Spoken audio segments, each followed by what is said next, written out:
বিশ্ববিদ্যালয়ে আছি ততদিন থেকে ধর্ষণ নিয়ে যত ধরনের মুভমেন্ট হয়েছে আমি সবসময় থাকার চেষ্টা করি। আমি সবচেয়ে বেশি থাকার চেষ্টা করেছিলাম আসিয়াকে যখন ধর্ষণ করা হয় এবং ঢাকা বিশ্ববিদ্যালয়ে একটা উত্তাল সময় চলে আসে। তো আমি তখনও সামনের সারিতে ছিলাম। সবাই আমি আন্দোলন করেছিলাম। এখন এই যে ধর্ষণ গুলো হচ্ছে, আমি গতকালকে নরসিংদীর যে ঘটনাটা দেখলাম যে বাবার সামনে মেয়েকে এভাবে ধর্ষণ করা হয়েছে এবং পরবর্তীতে সেখানে একজন পলিটিক্যাল দলের একটা এলিগেশনও পাওয়া গিয়েছে। আমি সবসময় বলে আসছি, ভাই নারীদের প্রশ্নে, শিশুদের প্রশ্নে বা যে কোনো অন্যায়ের প্রশ্নে সে যে দলের পলিটিক্যাল পার্টি হোক না কেন, আই ডোন্ট কেয়ার। আমি সবসময় বলবো যে অন্যায় মানে অন্যায়। সে যদি সরকারি দলের লোক হয়ে থাকে তাতে আমার কিছু যায় আসে, আমি তাদের বিরুদ্ধে প্রতিবাদ করবো, কারণ অন্যায় মানে অন্যায়। এখানে ধর্ষণকে কোনো জাস্টিফাই করার মতো কিছু না।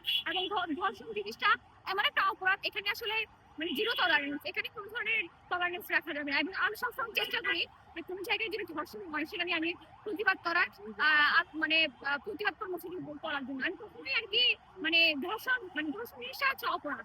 সে যে দল হোক না কেন, সে যে মানুষ হোক না কেন, এটা কোনো কিছু ম্যাটার করে না, সেটা অপরাধী, এটাই হচ্ছে তার পরিচয়। এই সময় নারীরা কি আসলে নিরাপদ বলে মনে হচ্ছে? আমি এখনো পর্যন্ত আসলে নিরাপদ বোধ করছি না। আমরা নারীরা আসলে শুরু থেকে কোনো ধরনের নিরাপদ বোধ করি নাই, এখনো করছি না।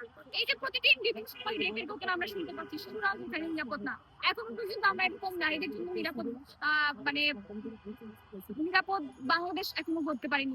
আমাদের তো এখনো ভয় লাগে যে আমরা আসলে ঠিক মতো বাড়ি পৌঁছাতে পারবো কিনা, ঠিক মতো চলাফেরা করতে পারবো কিনা। সো আমার কাছে মনে হয় যে বাংলাদেশকে যদি শক্তিশালী রাষ্ট্র করার চেষ্টা করা হয় তাহলে নারী বান্ধব দেশ করাটাও একটা অন্যতম কর্তব্য বলে আমি মনে করছি।